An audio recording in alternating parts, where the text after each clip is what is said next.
साल सांसद बनाया एक बक्सर के आदमी को, और उसके पिताजी को भी हम लोगों ने इससे पहले मौका दिया। अब आपको मोटा मोटी एक बात ये समझना है, हम गांव में सबको जा कर के समझाए हैं कि अगर आज हम चुम्बा की धरती में यहाँ पर आए हैं अतिथि बन करके, और उसी तरीके से अगर आपके यहाँ पर कोई अतिथि बन करके आया है, तो ये झारखंडियों का स्वभाव है, ये दरिया दिली है कि हम लोग इज्जत करते हैं, सत्कार करते हैं, आदर सत्कार करते हैं, लोटा पानी देते हैं, खिया पिया के उसको भेज देते हैं।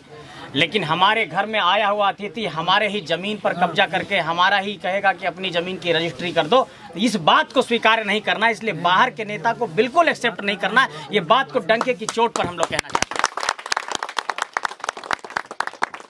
फिर हमने पर एक आरोप लगा देती कि बाबू तोहिन तो पढ़ल लिखल है, तो आज संवैधानिक बात करो। आज संविधान में ये अधिकार है कि कोई कहीं भी चुनाव लड़ करके जीत सको है, चुनाव कहीं भी लड़ सको है। तो हमने कहा लिए कि अरे तुम अगर अपनी माँ के छाती का दूध पिया है तो जाकर के बंगाल में चुनाव लड़ करके दिखाओ, जाकर के हैदराबाद में चुनाव लड़ करके दिखाओ। झारखंड की धरती को चारागाह समझते हो क्या कि सिर्फ झारखंड में ही लड़ने आते हो? इसलिए इस बात को समझना है कि वो झारखंड के लोगों को बहुत भोला भाला समझता है, और इसलिए वो लोग दूसरे राज्यों में चुनाव लड़ने नहीं जाते हैं। झारखंड उन लोगों को लगता है कि भोला भाला जगह, यहाँ पर लड़ करके जीत जाएंगे। इसलिए ऐसे लोगों से भी होशियार रहने की जरूरत है।